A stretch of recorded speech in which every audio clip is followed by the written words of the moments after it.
নমস্কার, কেমন আছেন সবাই? আশা করব সকলে ভালো আছেন। আমার চ্যানেলে আপনাদের সকলকে জানাই অনেক স্বাগত আর অনেক ভালোবাসা। চলুন আজ আবারও এসেছি নতুন আরেকটি রেসিপি নিয়ে।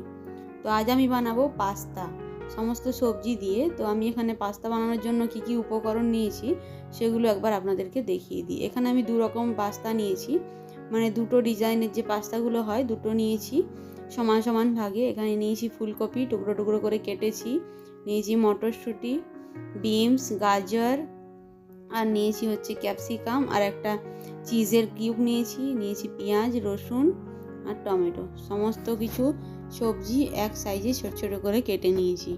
তাছাড়াও নিয়েছি লবণ এবং সাদা তেল। তো চলুন এবার পাস্তাটা বানানো যাক। এখানে প্রথমে আমি গ্যাসটা জ্বালিয়ে কড়াইয়ে গরম জল বসিয়ে দেবো, কারণ পাস্তাটা সেদ্ধ করার জন্য। এখানে আমি গরম জল দিয়ে দিচ্ছি, জলটা বেশ ফুটন্ত হবে, ওর মধ্যে লবণ দিয়ে আর পাস্তাগুলো সেদ্ধ করে নেব।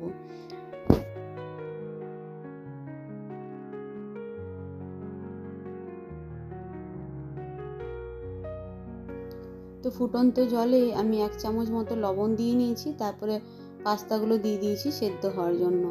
এখন একটু ঢাকা দিয়ে পাস্তাগুলো সেদ্ধ করে নেব।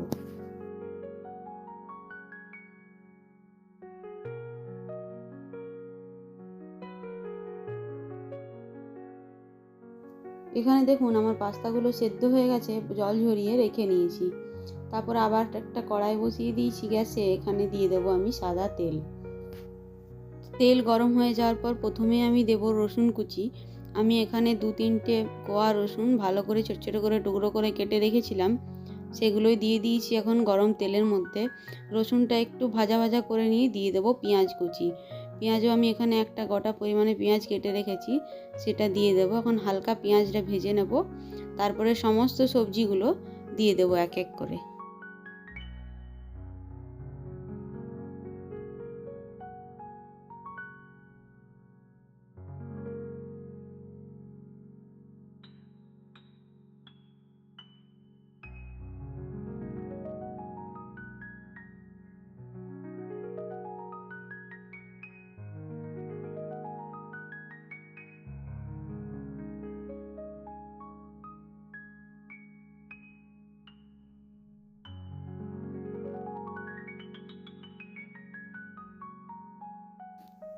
এখানে আমি প্রথমেই দিয়েছি ফুলকপি, তারপরে গাজর, এখানে ক্যাপসিকাম, মটরশুঁটি, বিনস সমস্ত সবজিগুলো দিয়ে আমি এখন একটু নাড়াচাড়া করে ভালো করে ভাজা ভাজা করে নেব।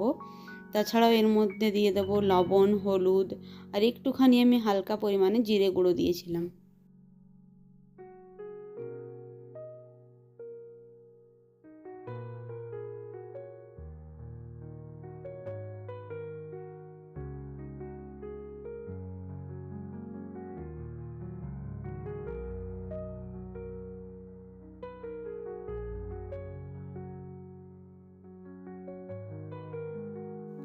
তারপরে এখানে ভালো করে সবজিগুলো নাড়াচাড়া করে আমি একটুখানি ঢাকা দিয়ে দেবো, যাতে সমস্ত সবজিগুলো ভালোভাবে সেদ্ধ হয়ে যায়।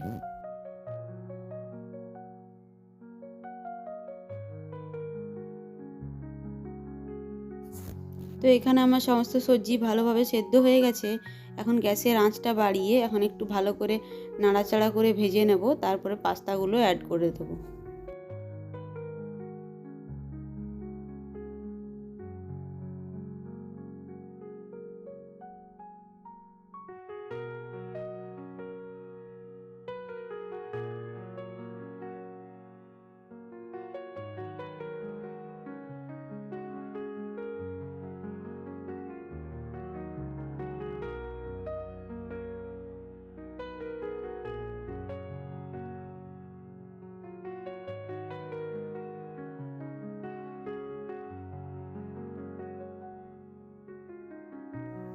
তো এখানে সবজি ভাজা কমপ্লিট, এখন পাস্তাটা অ্যাড করে দেব।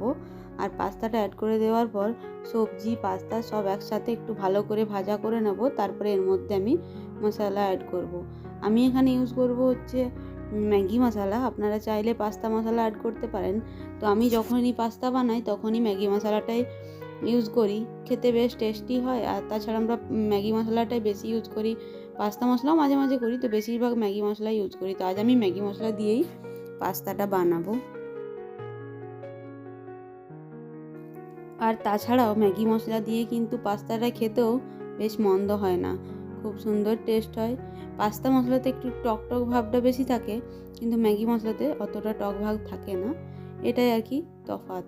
তো এখানে আমি পাস্তাটা মশলা দেওয়ার পরে ভালোভাবে ভেজে নিচ্ছি। তারপরে এর মধ্যে আমি একটুখানি টমেটো সস ইউজ করব।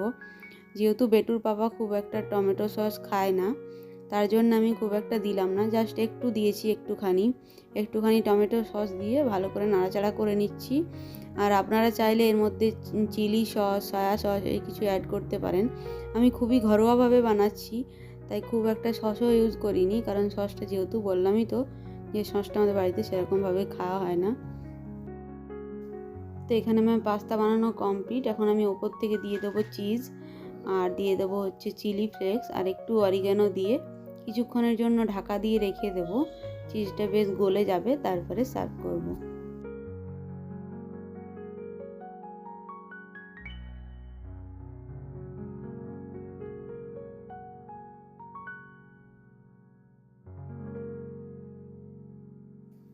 তো এই যে এখানে আমার পাস্তা রেডি হয়ে গেছে, ওপর থেকে একটুখানি ধনেপাতা ছড়িয়ে দিলাম।